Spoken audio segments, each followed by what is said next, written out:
عرفني اكتر عن مخيم المحاسبه المتكامل. هتعرف تصمم دورة محاسبية متكاملة من أول ما بتعمل جورنال انتري لغاية ما توصل إنك بتعمل انكم ستيتمنت وبالانس شيت. كمان هتعرف تصمم برنامج محاسبي متكامل من الألف إلى الياء. هتعرف كل أنواع الضرايب. تعرف كمان تصمم شيت مخزون متكامل. هتعرف تعمل دورة محاسبية ومستندية على برنامج الكويك بوكس. هتعرف ازاي تكتب السي في وازاي تقدر تعدي اي انترفيو. طب ايه اللي ممكن يتوقعه اي متدرب لما يخش المخيم ده؟ هيبقى فيه جروب واتساب للمتابعة والرد على الاستفسارات والتساؤلات بشكل دوري ولحظي. كمان هيتعمل تاسكاية في نهاية كل محاضرة وبتسلمها بداية المحاضرة اللي عليها الدور. في نهاية كل مرحلة من مراحل الكورس بيبقى فيه كويز عشان نتأكد ان انت المعلومة خدتها وعرفت تجتازها بشكل كويس خالص. في الاخر خالص هيبقى فيه اكتر من مشروع بتسلمه. مدة الكورس 24 ساعة متقسمين على شهر ونص، هناخدهم محاضرتين في الاسبوع، والمحاضرات مسجلة ومتاحة معاك مدى الحياة.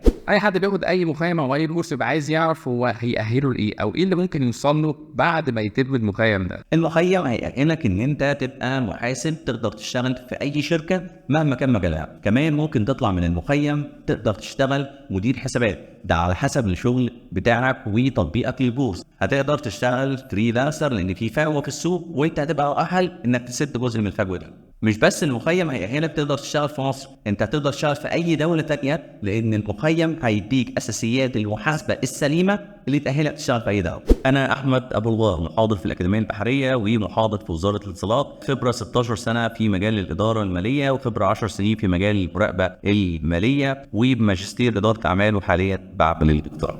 لو انت متخرج جديد او حتى شغال في المجال المحاسبي وعايز توصل لمكان جديد خالص وتوصل في حته تانية خالص، فالمخيم المحاسبه المتكامل اللي مع دكتور احمد ابو الغار هو المحطه اللي بالنسبه لك المهمه جدا، لانه هيحطك على الطريق في الاساسيات المهمه جدا وفي علوم المحاسبه بشكل قوي جدا، وتقدر انك تاخد كل اللي انت محتاجه اللي هيلك لسوق العمل بشكل كبير. ولو عايز تعرف اكتر عن المخيم وتعرف اقرب ميعاد ايه، فخش دلوقتي على السايت على عسال.com واعرف اكتر، عشان خاطر الاماكن محدوده، وان شاء الله باذن الله دي هتكون بدايه جديده في الكارير بتاعك هتوديك في المكان اللي انت نفسك فيه.